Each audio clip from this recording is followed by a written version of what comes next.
you, ladies and gentlemen. It's the third time I'm here. It's always a pleasure. Stimulated by Alfred to come, but also by itself. Yes, the pointer. Thank you so much. Well, this is a short presentation telling you how the mission board on soil, it exists already for 3 years, and Alfred took part in it, as you probably know. And we produced a report. Every commission is producing a report, as you know. But this was a report that was accepted by the commission. What was it about the EU missions? Well, it's a new approach of bringing science and practice on the same footing. And the mission idea was formed by a report before our report by an economist, the Italian economist, which is well known. And we did our work the last 3 years, and then not only was there a mission about soil, there also was a mission about cancer, a mission about the sea and shores, a mission about the climate, and all these 5 missions were finally accepted by the Commission. This was difficult because a lot of money is involved in it, and everybody was keen to have his mission accepted by the Commission. And they were quite tough negotiations, and one of the main commissioners is Frans Timmermans, is a fellow Dutchman, and also Ms. Stava, I can't pronounce her name, she's Danish. Stavanger, who was very critical about this mission idea. What is new? Is it still another way of pumping more money into scientific institutions and the results? What's going to be the result of all this? But in the end, the 5 missions succeeded to have the opportunity to go into the second phase. And this is the second phase I'm trying to tell you a little bit about. But you see, this presentation was prepared by the Secretariat of the mission. But you see, here, although it is certified, but this presentation is delivered by a member, etc., but does not represent the views of the European Commission. So they are still a little bit at distance. But that's Brussels. You never know where they exactly are. But that's understandable. So the new indication for this mission is Soil Deal for Europe. It's a more general name for what we called in our report, caring for soil is caring for life. I personally think that's a better title than the Soil Deal for Europe, but it fits into the Green Deal propositions of Mr. Timmermans. So we have accepted this new indication of Soil Deal for Europe. And as I said, the missions are a new way of bringing people needs and aspirations and the scientific curiosity, rationale mindset of institutions and universities, and therefore create a shared vision shortly to bring those 2 elements closer together. Because it's very cozy to be in a university doing your research, if you have the funding, and then you have your colleagues, and you have your publications, and your H score is going up, and that's a comfortable way of living.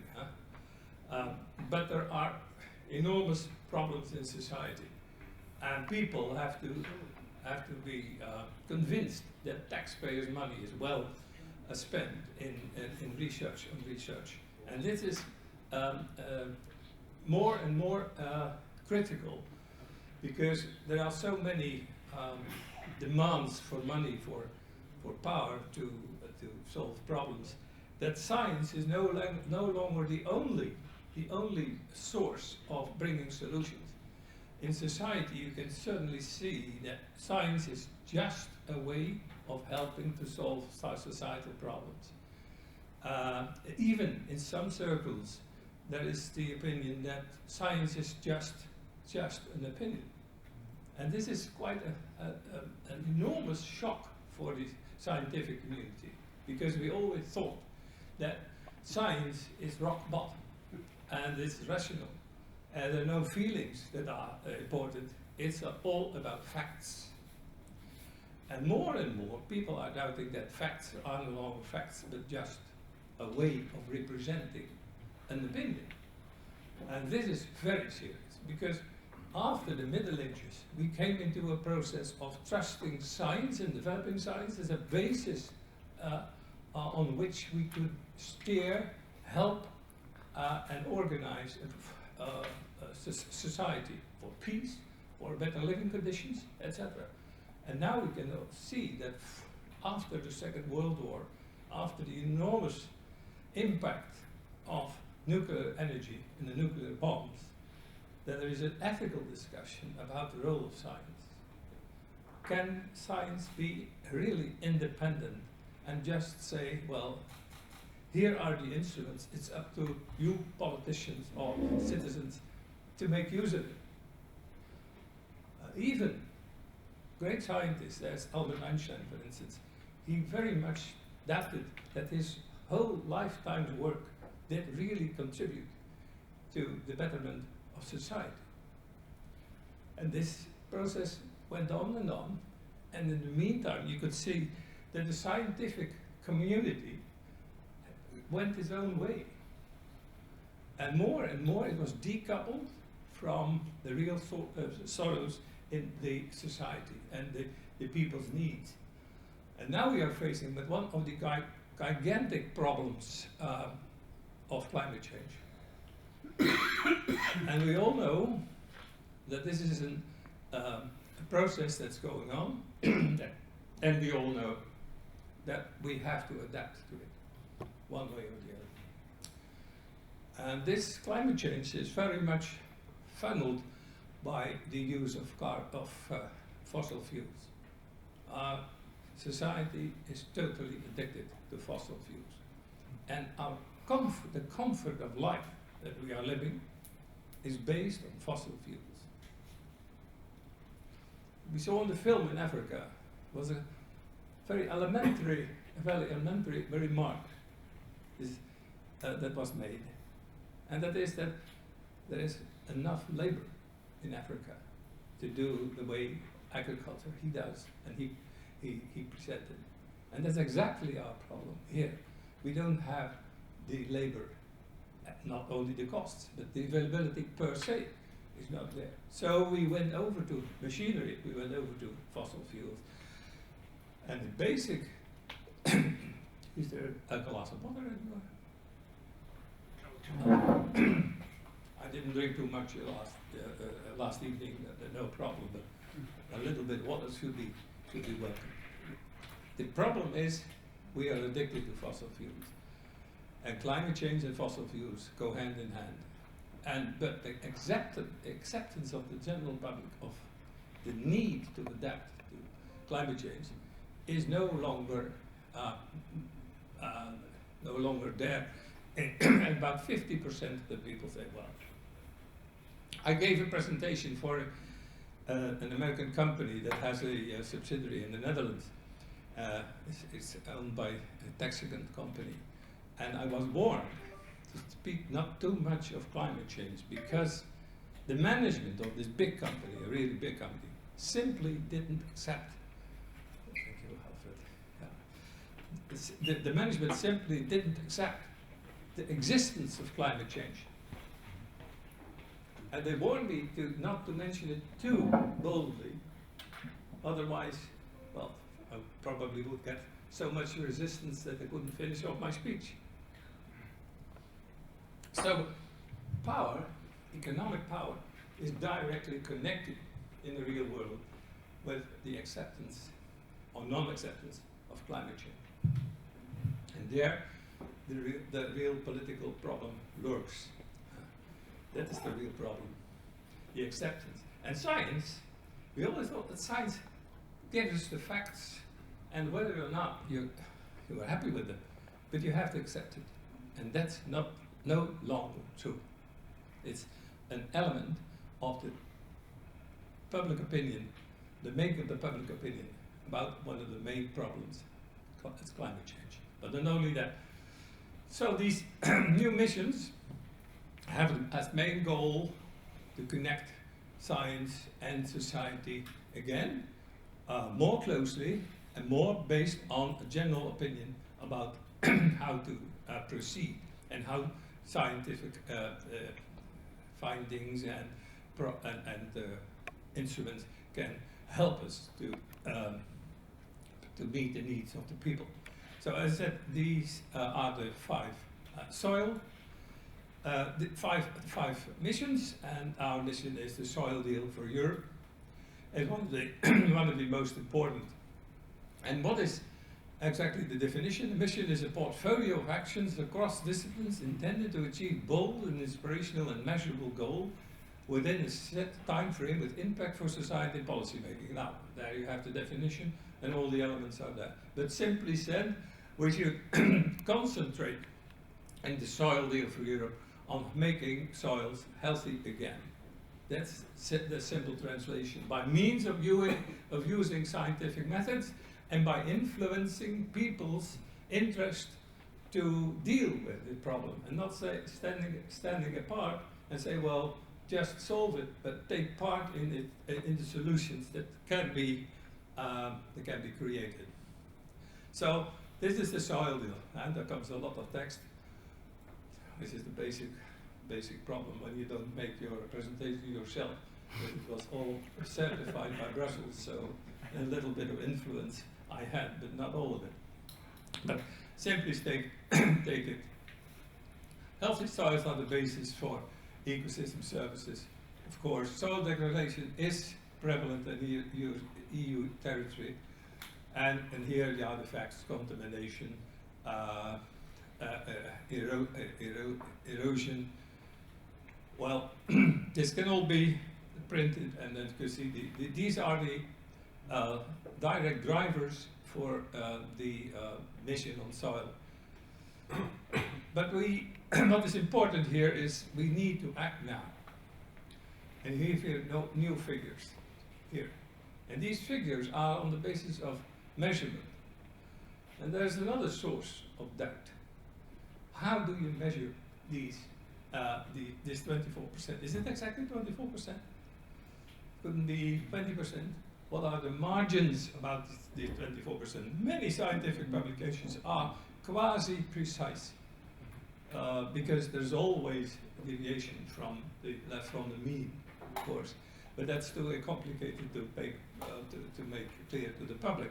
But so scientists, in my view, should be very keen on what they exactly say that is the case. A little bit more, let's say, room for discussion could be helpful in trying to convince people who don't want to believe it, simply don't want to believe it. So look at this, 60 till 70% of soils in Europe are considered to be unhealthy. That's quite a remark, huh? It's quite a proposition. And 25% of land are high risk to desertification. This is the case, huh? As far as we, as mission board, could make clear. But this mission is concentrated on helping these not very reassuring figures to bring them down or up. That's just the way you look at it. But it should be support, one of the supporters of the Green Deal. The Green Deal, and you see it here, the Green Deal, it has different elements, but the central point is here the Green Deal, which is Mr. Timmermans' main goal, and it's only 2.5 years to go to come to success, but nothing is going fast in Brussels. But you can see that the soil deal is only part of it. And the most important part here is the Common Agricultural Policy, which is a framework that is very, very elementary in this transition.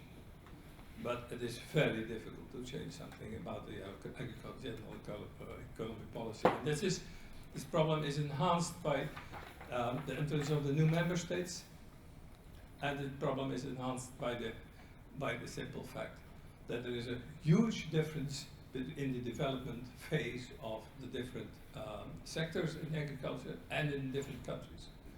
So if you want to say to the Dutch farmers, you don't need any support because you are very efficient farms and very efficient management, and you're very productive soils, simply in the future you cannot count on more subsidies.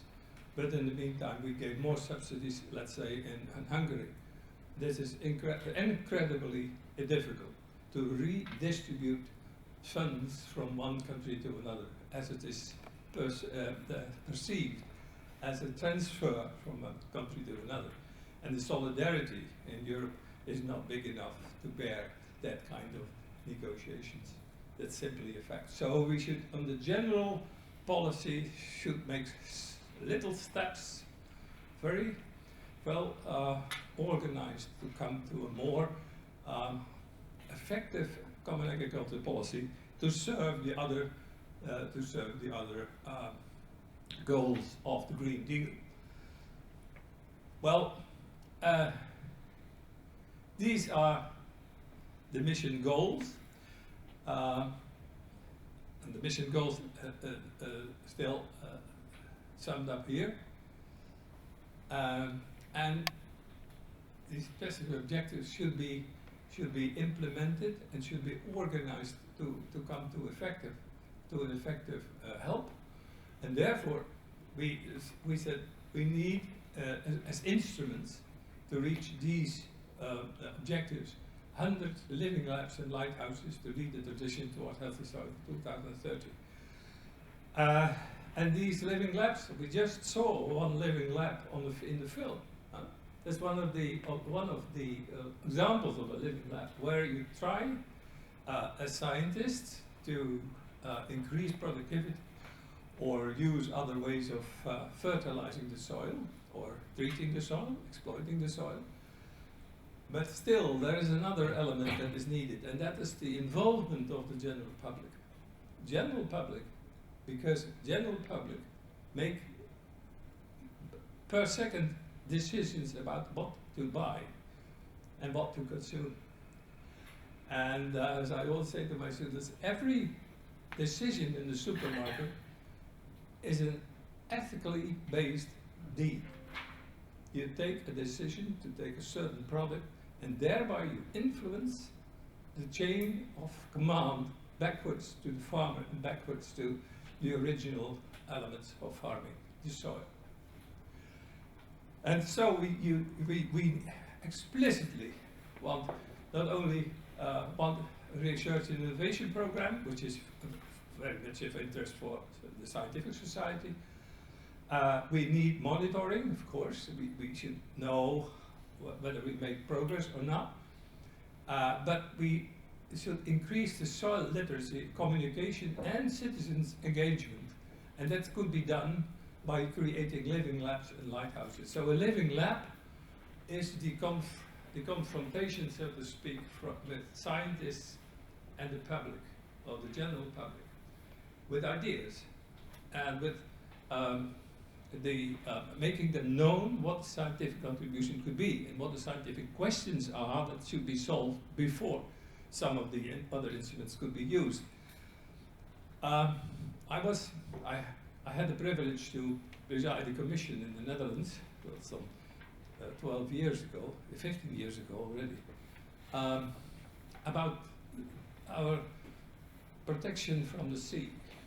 So we projected a sea level rise of 100 centimeters by the end of this by the end of the century. And everybody said, 1 meter, too much. In the meantime, it's 120 centimeters. And we asked ourselves, do we want to live here in the Netherlands below sea level? Some places are 3.5 meters below sea level, and many people live there. American corporations don't want to have their subsidiaries below sea level.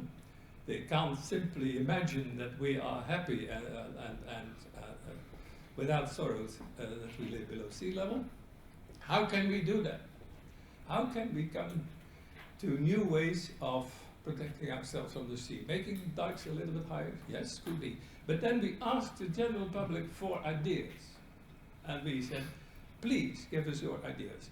And a box of letters and plans came to us with all kinds of ideas. And that's the wisdom of the crowd, you would say.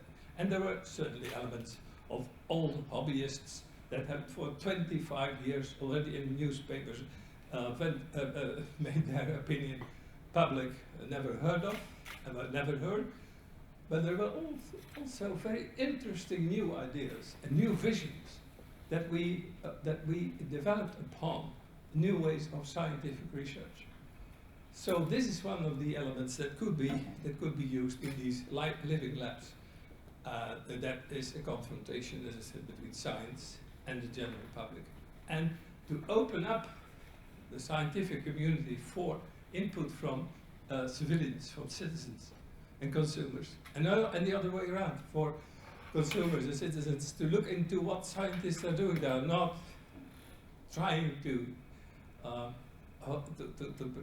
tell us stories to make us afraid, because one of the sayings is in the scientific industry, scare them to death and you get the money. But that's, well, in some ways it works, but it's no longer a good position for scientific community. So the scientific community also has to change and to look into itself. What is our contribution, not only led by scientific interest or career aspects, but also, and more importantly so, helping to solve the problems we are confronted with. And then the lighthouses. The lighthouses, lighthouses, you could simply say these lighthouses are showcases.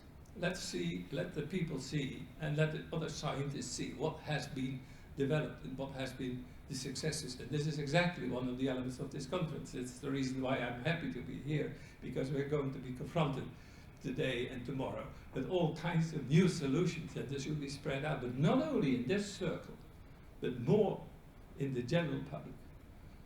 So this is these are the main elements of the new mission board, because there's a new mission board.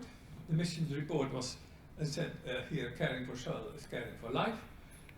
Then the commission itself made an implementation plan. Well, we thought we could do that, but that was not the intention of the commission, as could be thought of, because if we make an implementation plan, they feared that too much money would be located to the soil, so they had to distribute it between the other 4 missions too. So the implementation plan was not our part of activity, but still, that was the year of negotiations between 2020 and 2021. And Alfred, we discussed many times what's going on in Brussels. What are the prospects of our soil mission? Will it be deleted, or and what about the others? So the chairs of the 5 missions conspired together to defend their own mission, and in the end we went to the top of the commission to secure that all the 5 missions could pass. But that means, of course, that the money that is foreseen should be divided also by 5 missions.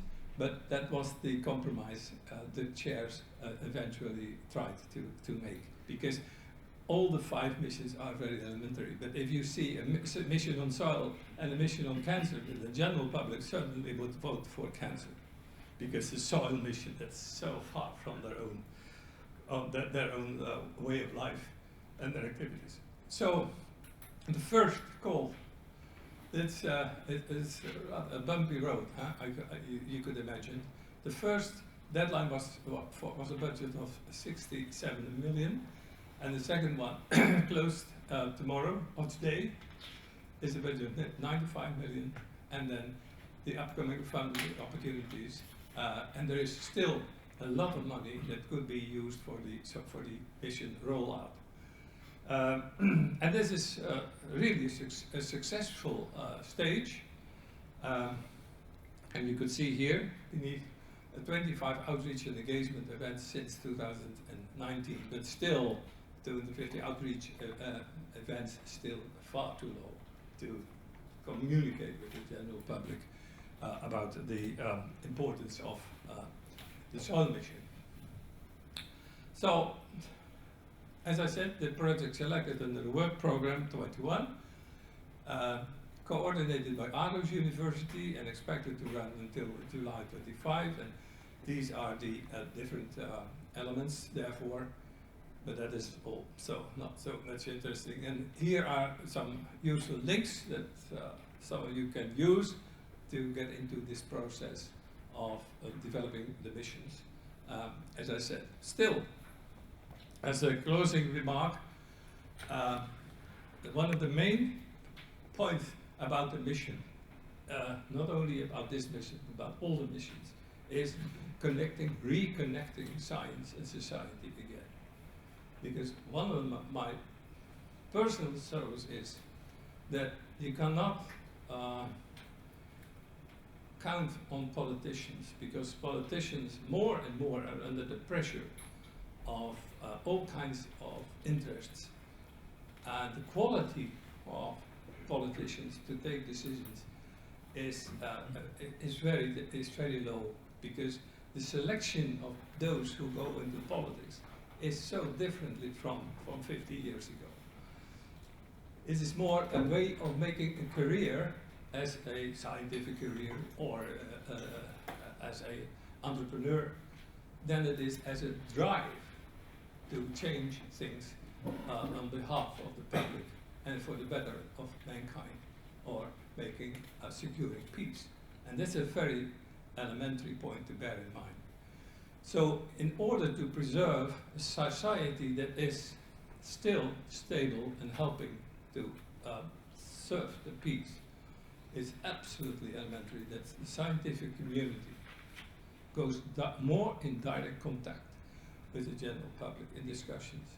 Not by saying, you don't know what is going on, but I do, but in a discussion about what the feelings of the public and the ways of doing our best to make it as clear as possible what is going on, and be helpful to stimulate and monitor the instruments that eventually will make things a little bit better. So the missions could be an element in that, but as I said, it's just an instrument to reconnect society and science once in a better way. Thank you very much.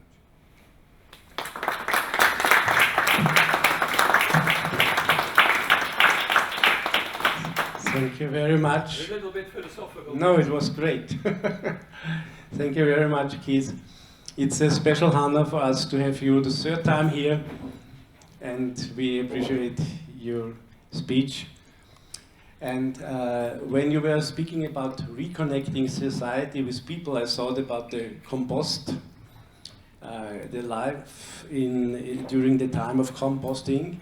You start with the bacteria, then there come the fungi, and then there come the worms. No? And let's say the worms are the scientists, no? But we need also the bacteria. These are the farmers, no? The farmers and the entrepreneurs, and we need also the fungi, who is the administration and the governance, and also the scientists. And if you want to have a good compost, you need all working together and to make the reconnection. And if you are finished with one compost, you have to set up a new one. Yeah? And as I'm living in a fungi area in the administration, when we have a meeting, always the fungi meet, and if at the end of the meeting of fungi is a fungi structure. Yeah? So we have started to change the system and always invite real farmers or gardeners, so we are happy to have Alfred with us, we have Franz with us, we have also Walter as a gardener, and Christian from Switzerland. We need these bacteria to get a good compost at the end. And the scientists have their role, but they need bacteria and fungi to do the work. And so we are happy to have a scientist who is very good connected with the fungi and also with the bacteria. Walter, please give us your input about, this is your microphone, about soil update to soil in our region.